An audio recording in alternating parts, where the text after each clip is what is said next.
Ladies and gentlemen, welcome to the bedroom studio. I am your man in Japan, Jay Contra, and I've got a little bit of a, heavier topic than usual for this video. I want to say it was last month, maybe it was even December, that I watched a video by the channel TV and Lust, where the vlogger started talking about his sort of personal struggles with video game collecting and his own mental health. And I'm not exactly going to react to that video, but I wanted to use it as a jumping off point or inspiration to talk about some of my own personal struggles with collecting and mental health, and really just how sort of collecting, I guess, has personally affected me over how long have I been collecting? Well, so I guess maybe I should start off at the very beginning.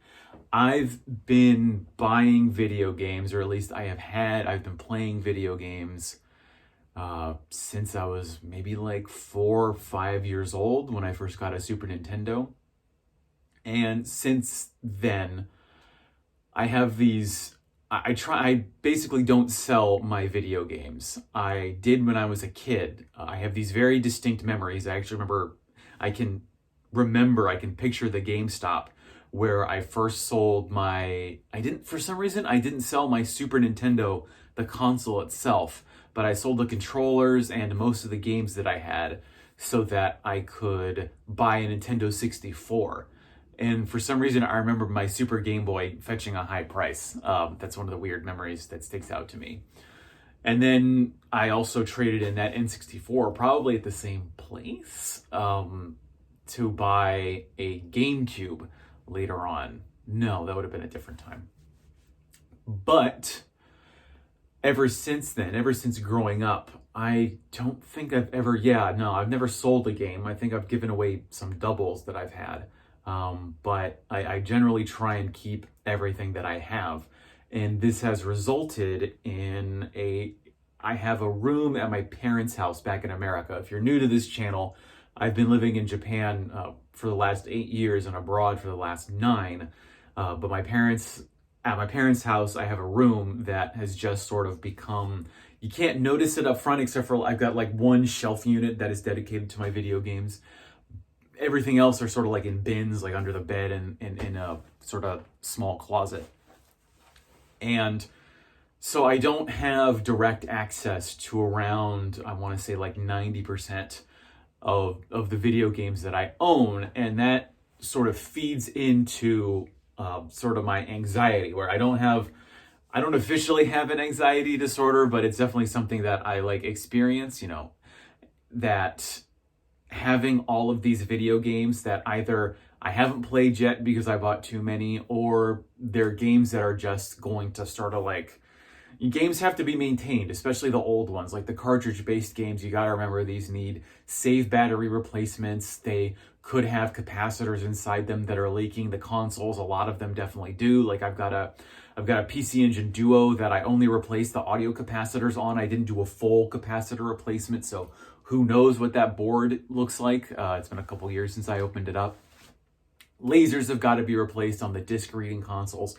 It's a thing, and it's not something that really keeps me up at night, because I have this thing where I guess I'm okay with owning a game and with that game sort of deteriorating as long as I have experienced that game, as long as I've played it, not necessarily beaten it, but have played it enough to feel satisfied. But the problem is, and going back to the sort of anxieties that I experience, I have this impulse where I have this urge to buy games but not play them, but then my anxiety kicks in when it's like, why are you buying all of these games when you're not playing them? For example, a few years ago when I was wrapping up my first job in Japan, I wasn't sure if I was going to go back to America or if I was going to find a job and be able to stay in the country.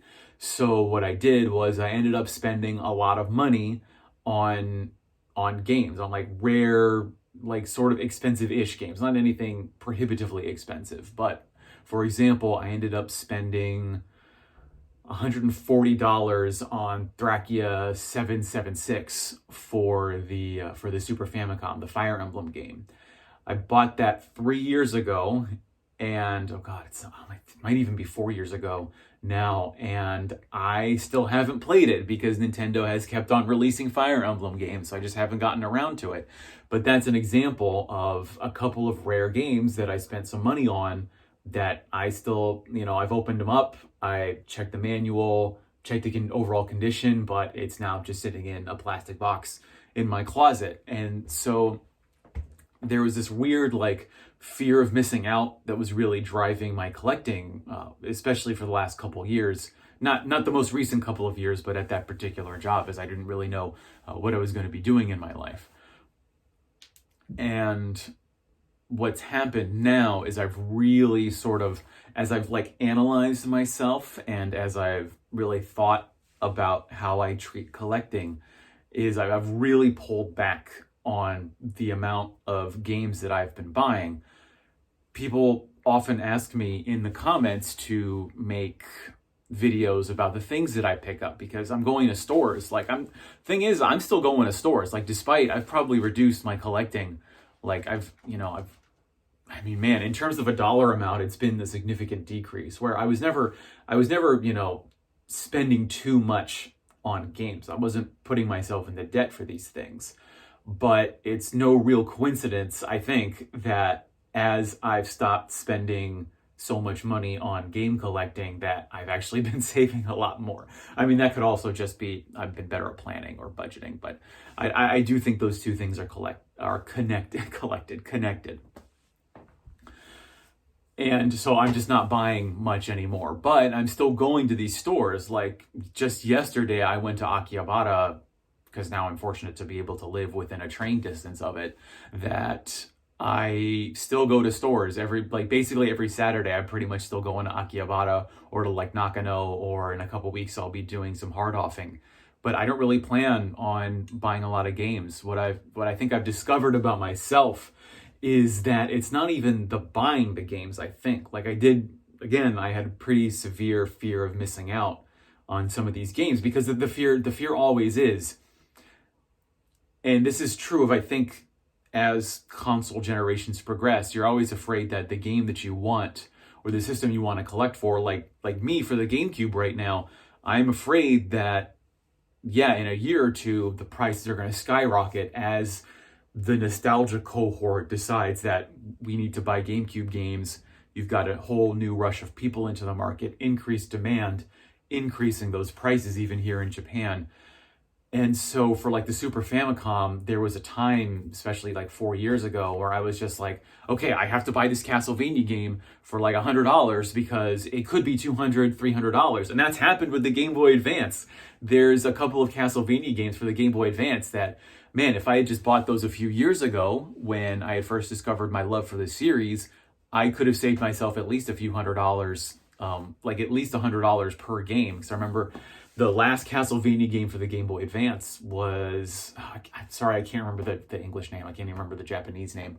But that final game for the Game Boy Advance, I remember seeing it for $110 and thinking that was absurdly expensive, whereas now it's a $200 game. So there's that fear that not only difficulty finding it, but finding it at a decent price was, I think, something that really freaked me out for a while. But now, even as I've sort of stayed within the same consoles, I'm still looking at Super Famicom games, those prices aren't increasing. That fear is kind of gone, but also it's just moved towards, I gotta buy the most expensive Wii games now because they're getting out of control. But now I'm looking at it, and something I'm telling myself, especially when I look at all of these games, is, I pick up the game, I see the sticker price, and even if it is a low-priced game, even if it's a $5 game, I ask myself the same question where it's will you reasonably play this within the next 1 to 2 months? And very often the answer is no, simply because, for one, I have a huge backlog of games to begin with, but also I have a job now where I'm spending a lot more time at work. And also I've got other, social commitments going on. I've got other hobbies that I'd like to enjoy and pursue where, even if it's a $5 game, it's not worth picking up because I'm not going to have the time to enjoy it. Maybe a year from now I'll have the time to enjoy it. Just not now, not at a point where it's going to be significantly more expensive than it is today.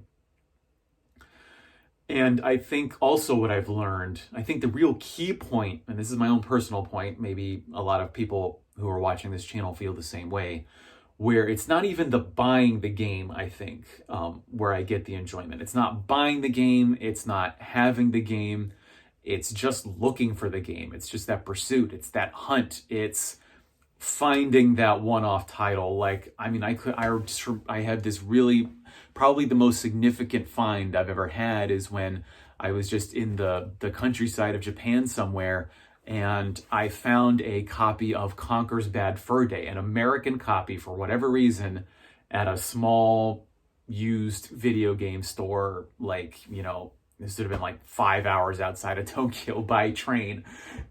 And that was, I mean, I was like just so excited to find it that, you know, and it was also like $30 as opposed to the usual 90, but it could have even still have been $90. Like, I still love, sometimes I'll find complete in-box American N64 games in Akihabara, and I don't want to buy it. I just want to look at it, and I just think it's so cool that I've found this game in a really weird situation. That I think that's really the feeling that I want to chase and that I want to pursue, not buying these games and having them and not doing anything. So that's sort of the personal revelation that I've had, especially in preparing this video. So I think I've rambled on for way too long, so I'm just going to end it here. I've got a lot more videos, sort of vlog style videos coming out, and I'm even going to try out a few new things that I'll announce when they're ready. So for now, I've been your man in Japan, Jay Contra, saying thanks for watching, see you next time, and mahalo.